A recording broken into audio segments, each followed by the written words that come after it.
you know, since I am like half Mexican and half Filipino, there have been times like growing up where like it was like I didn't feel Mexican enough or I didn't feel Filipino enough.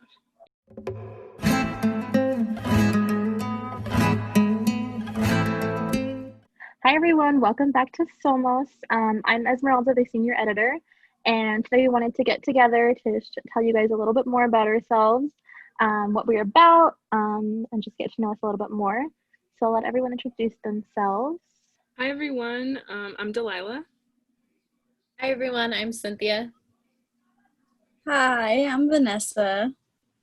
Before we get into some deeper questions, we're going to go just really quickly, just get to know us a little bit better. So introvert or extrovert? I would say kind of a little bit of both. I think I'm more extroverted than I thought that I was. After this quarantine happened, usually I'm really quiet and kind of keep to myself, but I've been finding myself missing like human interaction. So that's kind of me. Yeah, no, like same. Like for me, I would say I'm definitely a lot more extroverted than introverted. But in certain like situations, I'm able to be both, but I do tend to like communicate with others and enjoy interacting. So, yeah. I would say I'm also both. It just depends on the situation too. But for the most part, I think I'm more of an extrovert. But yeah, I have my shy moments. I think I'm mostly introverted. I'm definitely both at times too. But I personally like to be like alone, and that like really like replenishes like my battery and like helps me keep going and stuff. A pet peeve. Let me think. For me, it's kind of like just random things thrown around the house that like nobody picks up. So it'll be like a sock here, like a cup there, and everyone knows where it goes, but like I'm the one that ends up picking it up. So that's definitely probably my biggest pet peeve. It's just like, hello.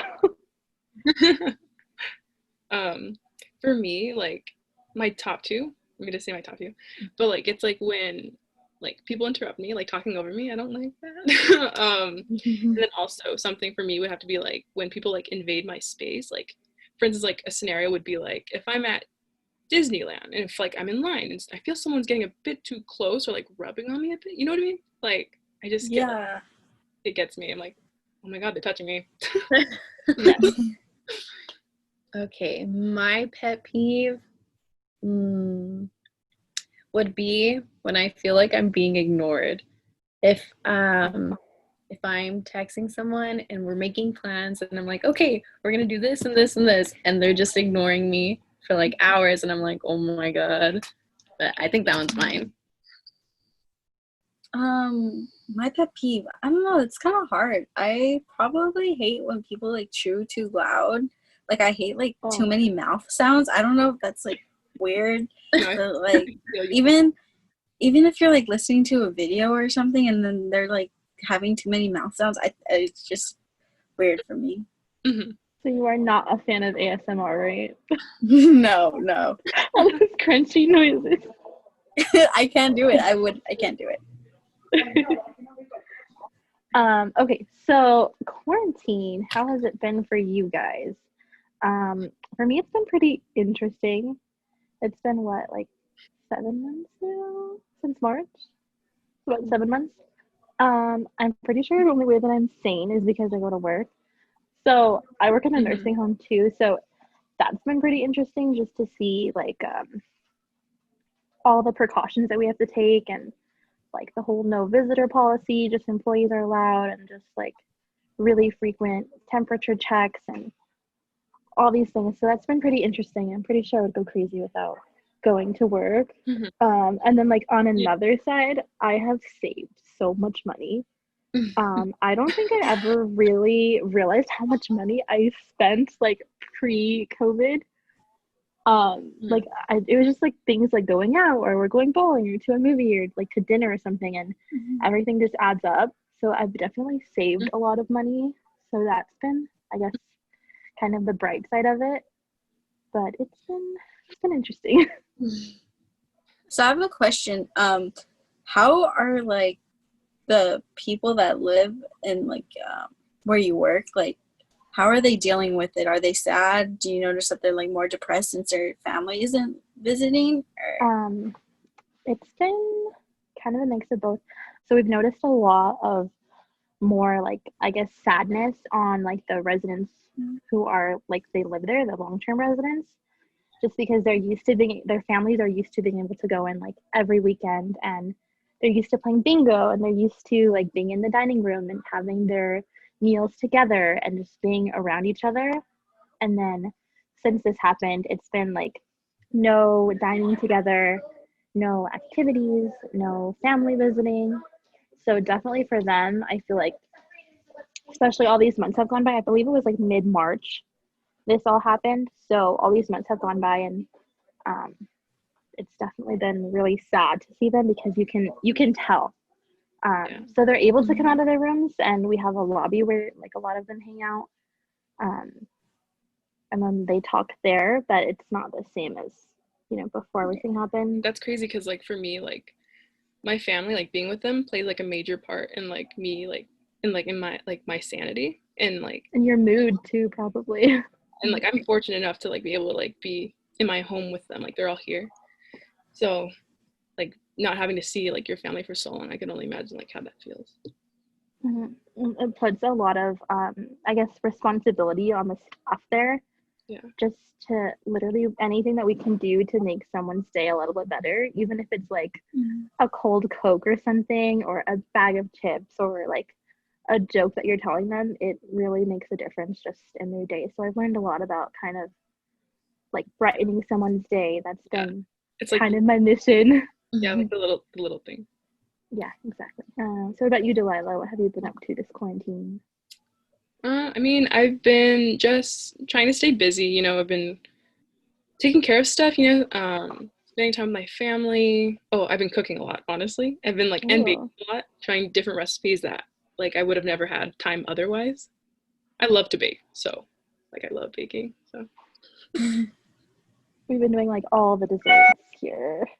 Literally all of them. Anything. And whipped coffee a lot. We love whipped coffee. I would say my quarantine's been weird. Very weird. I feel like I'm busier now compared to when I didn't have or when we weren't in quarantine. It's interesting. It's weird. I feel like before I had my routine, so I'd go to work and then go like to school in person, and then after I'd still come home, have time for the gym. I don't know. I feel like my day was just longer. Now I feel like I just don't have time. It's weird. But I'm very grateful and thankful that I'm still working, because I know it's been very, very difficult for a lot of people. Yeah. I think my quarantine has been, I really learned a lot about myself just being alone, and like basically when it was like stripped back to the bare necessities, I've definitely learned about how much I actually need people, and just talking to my friends a lot more than I probably used to when we saw each other. And literally I would spend like hours multiple times a week talking with my friends. So that was fun, just getting to like re-know them again. And then also with my family, we played a lot more board games than we ever have. We probably played board games like 3 times a week, and it was like the best, like just laughing with each other and creating those memories, because you kind of realize that it's not gonna be like this for much longer. But yeah, just like knowing each other, knowing myself more. It's probably like the best thing to happen out of this quarantine. I feel that too. Definitely getting to slow down and appreciate the small things, even if it's just a board game or making dinner together as a family or watching a movie together or something. Whereas like I wouldn't be in the house, so now it's definitely like being with family a lot more. So it's been nice. Or even going out with your family. I think that's another one that we miss too. Is going out just to have like a dinner or something. I think that's been different too. Let's see. What decade would you guys want to live in? I think for me, maybe it's the 60s or something. I really like the music. And it's probably because I work in a nursing home and we always have sort of like oldies playing. So I know like all kinds of songs like that. But then too, I think just like slowing down and being present and just like not being on our phones and just being in the moment, I think it'd be fun to experience that. I want to chime in on Esmeralda. No, I agree. I would say the 60s too, because I love oldies. That's kind of what I grew up to. So I listen to that like almost all the time. I don't want to sound like I'm just copying, but mine would be the 60s too. Like, I love music and I love oldies. I could listen to them all day. Me too. But yeah, I mean, the 60s just seems like, because like for me also, like social media, like I always try making sure that like I'm not constantly on my phone, you know, because I feel like it's such a, like it's really important to be present and like appreciate what's around you, because like when you get like pulled into like social media constantly, like that's, people end up just caring about like the likes and then like, oh, the filters and just that whole thing, you know.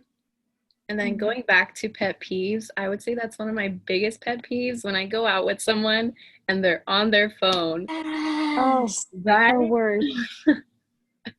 It's like The worst. came out and decided to spend time with you and you're not spending time with me, then I feel like it's just wasted my day that I could have been doing something else. Yeah. This is going to be weird because all of our favorite decades is apparently the 60s. But that was like the decade that my dad grew up in, so that's like kind of what I would like. And also like I'm a really big history buff, so I think that's cool. I would specifically go to the year 1969 because like Woodstock and the moon landing, whole civil rights movement. My favorite team won the World Series that year. I think 1969 was probably like the best year. I love how specific you were. I've thought about this a lot. One day when time travel is possible. Yeah, that's the year. You already know. That's the year I'm going back to. That's where you're going. Let's see. Something that surprises people about you. I think for me, I know I said this before that I'm more introverted than extroverted, but once I get to, like, I will not be the type of person to approach you first. That's just not me. I'm like the very like quiet person. But if you talk to me first and we find like common ground and we become friends, I will not shut up. So I will just keep talking and talking. So I think that's kind of surprising about people because I look like I'm really quiet and really shy, but once I really get to know you and feel like I can open up to you, I won't shut up. Oh my gosh. No, I feel that. For me though, it's two things. Usually it's like that surprises people is that I'm a twin. And then I didn't know that. Yeah. I just found out earlier too. Yeah, I'm a twin. I am shocked. Yeah, I'm gonna show you a picture. We're fraternal, so I mean, but a lot of people okay. People always tell us that we look identical. So you might agree with them. They do. They look identical. I want to see a picture now. I'll send you one later. But yeah, so there's that. And then another thing that surprises people is that like people tend to like once I finally get to know people, like, you know, we always reflect on like what they first thought of me, you know, and sometimes people say that like when they like before they knew me or like got to know me, they think that I'm mean and that like I'm like just like scary, I don't know, and I'm just like, what? Like I hope, like, you know, it's just because like I'm not mean. Like come on. But yeah, I would say that one's mine too. A lot of people tell me like you look mean or you just have a serious face all the time. And I'm like, no, I'm actually like really happy. I'm really nice. Yeah, I would say that one's mine too. Vanessa, what about you? I work in like a comic book shop, which people are kind of like surprised that whenever I tell them that, they're always like, oh, that's interesting. So that's probably another thing that surprises people. I think that's really cool. That's pretty cool. I don't think I knew anyone who works at a comic book shop. I mean, I have like crazy stories about people because people are, there are a little socially awkward, so you just have like some weird interactions. Like once this guy told me that he loved me, and I had no idea. I had never met this guy before. It was like the weirdest interaction I have ever had. That is. Let's see. What does success mean to you guys? I don't want to sound super cliche. I know that for a lot of people, success means like a dollar amount or like a certain goal reached. But for me, I just think I just want to be happy. So For me, it's honestly the same thing. You know what it comes down to, because like, you know, at the end of the day, like whether you're like you come home to yourself, and it really just depends. Like you're gonna be with yourself for the rest of your life. You know, you could have all the money in the world, all of the like objects in the world, but if you're not fulfilled internally and if you're not happy, then what's the point? You know? exactly. Yeah, I would say the same. Internal happiness with myself and getting my personal goals reached, not necessarily with money or, stuff along those lines. It's more of just being happy at just having that good state of mind wherever I'm at. Yeah, I do think happiness is really important, and that's definitely probably the most important thing, like when I think about success. I also want to like just be able to provide my kids with the same things that my parents provided me. Like I was fortunate enough to grow up comfortable and not have to worry about money, and that's kind of like something I wish to provide for my kids. And I think if I can do that, then I can be successful. Mm-hmm. I don't even care if I'm like rich or anything. I just want to be comfortable. Yeah.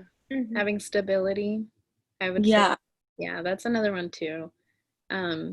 My childhood was kind of bumpy, so I think that's a really big one. Definitely, same here. And then the next thing I wanted to talk about was just dreams. And then for me, I think it's definitely graduating, eventually. I know we're kind of all on our way there, but I just remember hearing from a very young age because it was kind of the same thing. Like it was kind of rough with my family, like in terms of like financial things and stuff. So for me, it was kind of just always instilled in my family life. Go to school, get your degree so that you can become stable yourself, and you don't have to have these same struggles, or you don't have to struggle the way that we have. Because my parents never went to college, so definitely that was something that they instilled in me, and then I just grew up just wanting to achieve that. So definitely I think that is my biggest dream, is to be able to I would be the first in my family to graduate, so definitely being like a first generation college student and finally reaching that goal is kind of my biggest dream. The dream for me is like I definitely want to get my degree, and be able to create a life for myself where I'm happy and like comfortable, and fill my life with people that, that my wording, that just like good people, because a lot of times it's hard to find good people. And another dream of mine would have to be probably to travel. I want to experience to like live in different countries or like even different states. Like there's places I want to go, and that's a big dream of mine. I would like to go traveling too. I feel like that would be so much fun, just to experience other cultures and just to widen like my perspective. Yeah. I think one of my biggest dream is probably like a family and graduating, and I do really want to be like a sports journalist. That's kind of like my dream job. I hope that one day that'll happen. But like number one is definitely a family. My dream, good question. I would say is obviously happiness, stability, but I do really want to be a music journalist. I feel like I've always had a thing for music since I was little.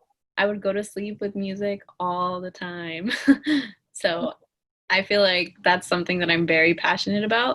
Mhm. So that's one of my dreams. Let's see. Do you guys speak another language? I took 4 years of Spanish in high school, and I have always grown up. My whole family speaks Spanish, so they've always spoke kind of Spanglish. So I've always known the language. I remember like being super young, like 6 years old, watching the telenovelas, Yeah. loving them. So dramatic, and that's probably what contributed to my unrealistic expectations of men. Thinking that some like tall, handsome man would come in and I would fall in love. But yeah, so I've always kind of known Spanish, but it wasn't until even after taking 4 years of Spanish in high school, it wasn't until I started working that I actually started speaking Spanish. Mhm. I was always super self-conscious about how I sounded compared to my family who had spoken it their entire lives. So it wasn't until I actually started working that at the nursing home, that was my first job ever. Um, but I realized that we had so many Spanish speaking residents, and I was working like hand in hand with them, doing activities with them. Mhm. So I had no other way to talk to them. You know, I had to speak their language to communicate with them because there was just so many. You know, like it was like English was kind of there wasn't very many English speaking residents. I had to speak Spanish to them.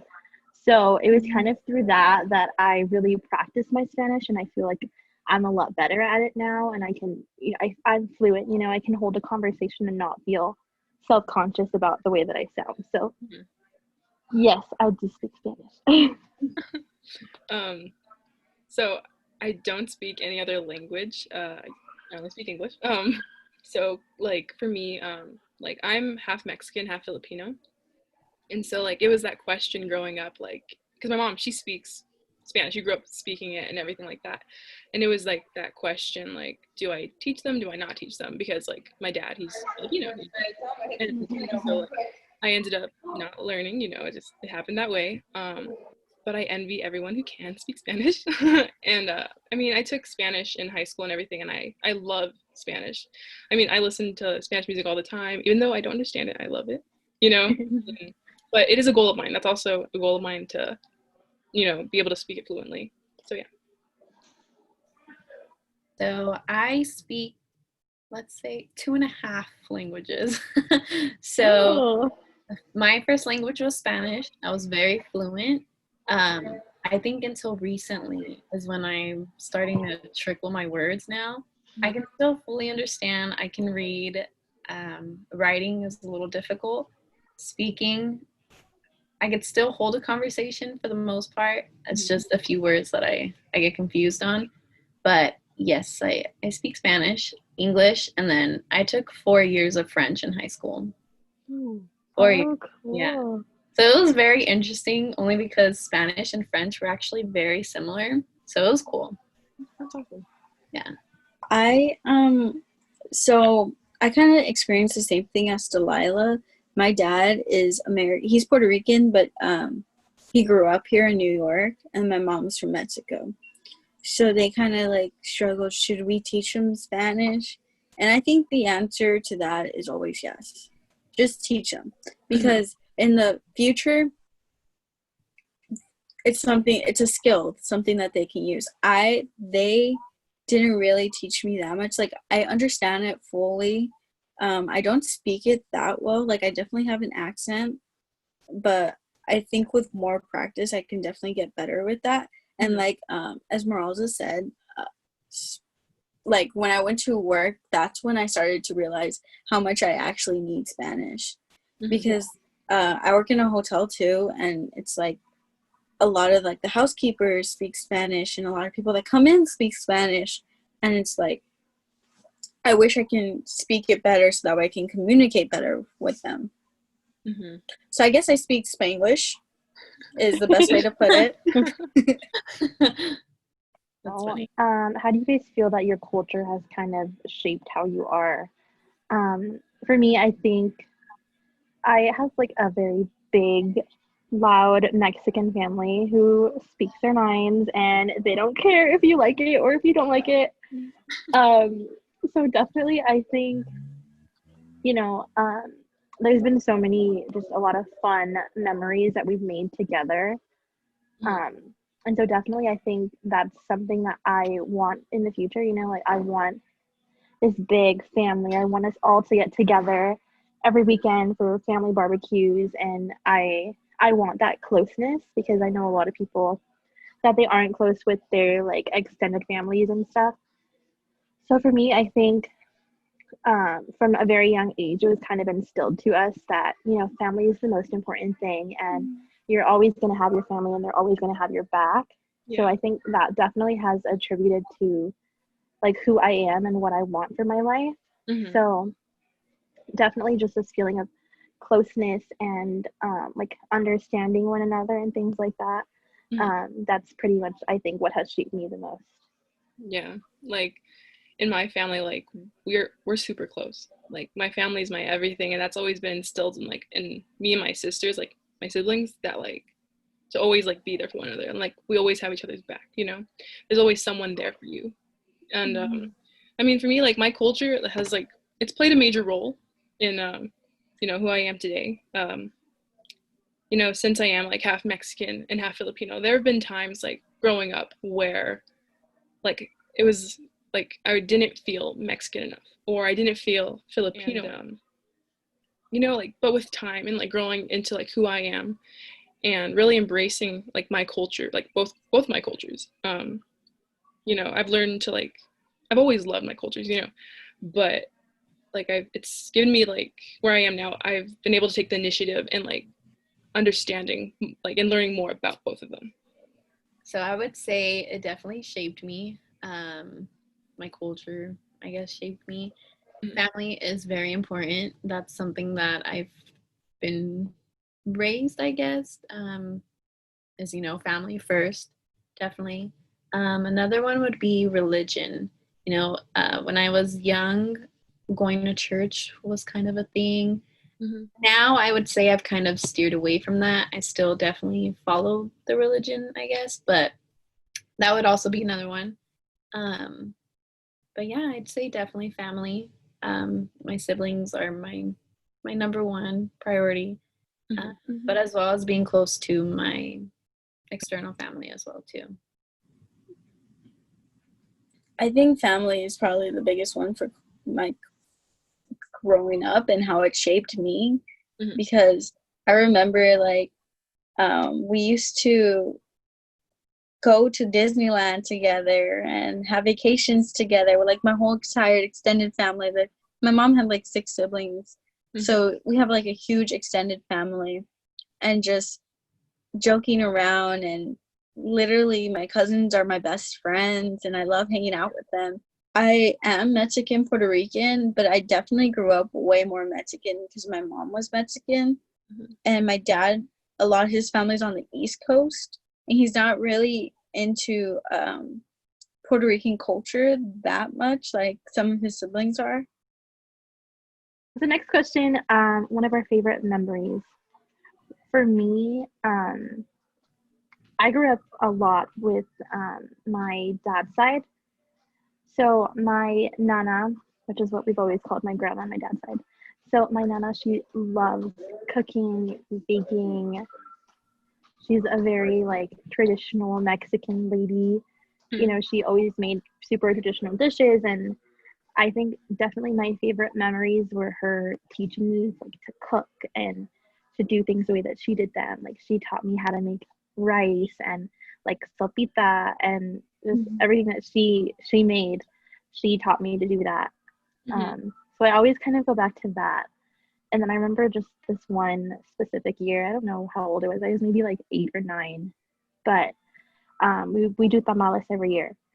So the whole family, the whole big family, we got together at her house and we were, you know, getting the tamales ready. And that was such a fun, I always go back to that. I think it was just such a fun time, like us just being there and being together and laughing and then enjoying afterwards what we had made all together. That was definitely one of my favorite memories. For me, like some of my favorite memories were always like spent at like my Thea's house, like spending time with them on like Thanksgiving and Christmas, because like my Thea's like it's between two of them where like they'd always switch off like Christmas and Thanksgiving, and it was like being that like with like I doubt we're gonna be able to see each other this year because of like coronavirus and stuff like that.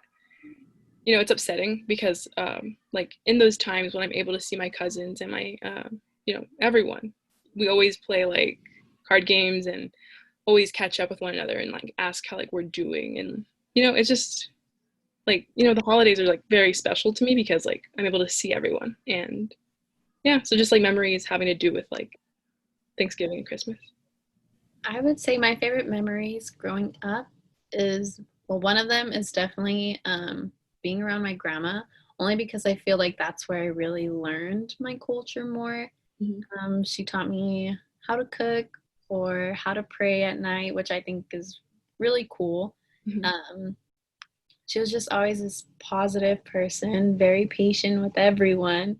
So I feel like she was definitely someone to learn from. So that's one of my favorite memories. And my other one would be,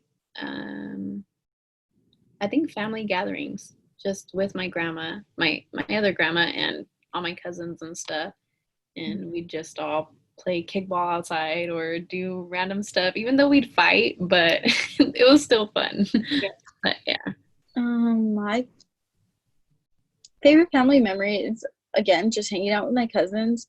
Like, we used to do karaoke all the time and just laughing. Literally, just sitting on the floor talking is probably my favorite thing. The other day, this was like the first time we got together since quarantine. It was just like a small group of us, but we watched my parents' wedding video, and then we saw like everybody who had passed on, because the video was from like 25 years ago. And it was just like so nice to just sit there and laugh about how my cousins looked 25 years ago, and just remembering everybody who passed on and hearing their voices again. I think that's probably something that I'm gonna take away and remember forever. Just those nights when we would just like sit there and just reminisce about everything. So last question. What do you guys hope to achieve with SOMOS this year? I think definitely for me, I really want to embrace my culture and really celebrate it because, it deserves to be celebrated.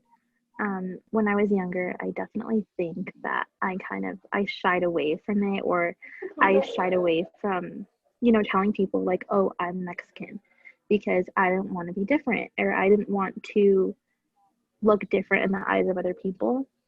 So definitely I think as I've gotten older, I've learned, how important it is and how it has shaped me, and how, being Mexican has impacted like who I am. So definitely for me, I really want to celebrate who I am and embrace who I am, and hopefully create a really cool sense of community while at it.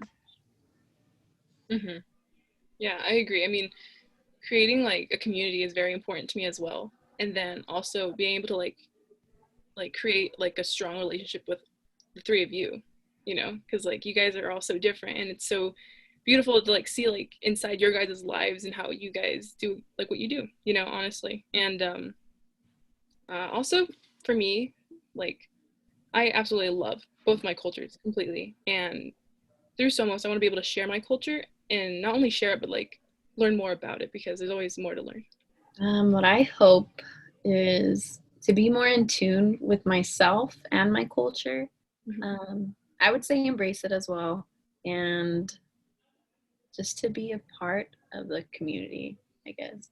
I think it's very, I don't know, I think it is beautiful that everyone does have their different cultures, and for everyone to come and join together. I think that's really cool. So I think that's what I hope to do. For me, it's probably just like learning more about it, because I feel like there's so much I still have to learn, and just like the history and embracing it and who I am. And like I said before, how I'm Puerto Rican, but I don't really know that too much about that part of my culture. And I really want to like get into that. And I think this will be like a great way to just embrace everything and just learn more about ourselves too. Because when you look back on things, you start to find out more about yourself. And I just want to experience so much more love for everything and appreciation. And that's probably what I want to get most out of SOMOS this year. It's really good. I don't know. I just love it. Okay, so hopefully everyone achieves that. And we really hope that all of you got the opportunity today to get to know us a little bit better, what we're about, who we are, and why we want to be part of SOMOS, because it is so important to each one of us and for different reasons. So hopefully you guys are super excited about the content that we're going to be coming out with, because we definitely are. So look out, follow us on Somos Gente Ale on Instagram. And then individually, you can find me at em.torres0299 on Instagram. And then I'll let everyone else give their handles. On Instagram, you can find me at _Delilah Perez. My Instagram, you can find me at _Cynthia with an extra A _13.